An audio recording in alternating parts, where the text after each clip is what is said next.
Krishna as Makhan Chor, the divine butter thief. The mischievous childhood pranks of Krishna, particularly his butter-stealing escapades, form some of the most endearing and popular stories in the Bhagavata Purana. These tales, set in the pastoral village of Gokul and later Vrindavan, reveal how divinity expresses itself through seemingly innocent childhood mischief. Krishna's childhood in Gokul. After his miraculous birth and escape from Kamsa's prison, Krishna was raised by his foster parents, Nanda and Yashoda, in the cowherd settlement of Gokul. As a young child, Krishna displayed extraordinary charm with his dark complexion, captivating eyes and enchanting smile adorned with the peacock feather in his hair. The villagers of Gokul were primarily dairy farmers who kept cows and produced milk, butter, and yogurt in abundance. In those days, it was common practice to hang freshly churned butter in earthen pots from the ceiling to keep it cool and safe from animals. The butter thief emerges. As Krishna grew into a toddler, he developed a particular fondness for butter. The Bhagavata Purana describes how Krishna wasn't satisfied with just the butter served at home. He would watch carefully as his mother Yashoda churned butter early in the morning and stored it away. The moment she became occupied with household chores, little Krishna would spring into action. Krishna would quietly sneak into the storage room, often bringing a small wooden stool or asking his friends to form a human pyramid to reach the hanging butter pots. With remarkable dexterity for a child, he would break the pots and feast on the fresh butter, also generously sharing it with his friends and even the monkeys who frequently followed him around. Neighbor complaints. Soon the neighbors began to notice that their butter stocks were mysteriously disappearing. The Gopis, women of Gokul, would discover broken pots and butter smeared all around their storerooms. Sometimes they would even catch glimpses of little Krishna and his friends fleeing the scene, their mouths and hands covered in butter. A procession of Gopis began visiting Mother Yashoda regularly to complain about her son's mischief. "Your Krishna has broken all our butter pots. He enters our homes like a thief and steals the butter we've prepared for sacred offerings. When we try to catch him, he laughs and runs away. He not only eats the butter himself, but feeds it to all his friends and even the monkeys." Some of the women were genuinely annoyed, while others secretly enjoyed these encounters with the charming child, using the complaints as an excuse to visit and see Krishna. The Bhagavata Purana suggests that many of these women had been great yogis in previous lives who had prayed for the opportunity to experience Krishna as a mother would. Yashoda's disciplinary attempts. Yashoda would listen to these complaints with a mixture of embarrassment and hidden pride. She would apologize to the gopis and promise to discipline Krishna. When confronted, little Krishna would deny all accusations with the most innocent expressions, sometimes even with butter still smeared around his mouth.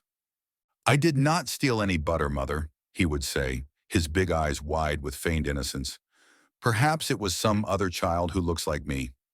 The contrast between his obvious guilt and his elaborate denials only made these moments more endearing to Yashoda and the other women of Gokul. The creative prankster. Krishna displayed remarkable creativity in his butter-stealing exploits. Distracting tactics. He would have some of his friends create diversions while he sneaked into houses. Timing expertise. He learned the schedules of different households, knowing exactly when the women would be occupied with other chores. Clever disguises. Sometimes he would disguise himself or come up with elaborate stories if caught. Strategic planning. He would distribute lookouts among his friends to warn of approaching adults. One famous episode describes how Krishna and his friends poked holes in the bottom of hanging pots, allowing the butter to drip directly into their waiting mouths without requiring them to break the pots, showing early signs of the strategic intelligence that would later guide the Pandavas to victory in the Mahabharata war. The mortar incident. The most famous disciplinary incident occurred when Yashoda, exasperated after yet another round of neighbor complaints, finally caught Krishna red-handed. Determined to teach him a lesson, she decided to tie him to a heavy wooden mortar used for grinding grains to restrict his movement. However, when she tried to bind him with a rope, she found that the rope was always too short by just 2 fingers' length. She kept adding more ropes, but mysteriously, they always fell short by exactly the same amount. After multiple attempts with all the ropes in the house, Yashoda was bewildered. The Bhagavata Purana explains this mystery. The Supreme Lord, who cannot be bound by anyone, allowed himself to be tied only when he saw his mother's love and devotion in her perspiration as she worked hard to discipline him.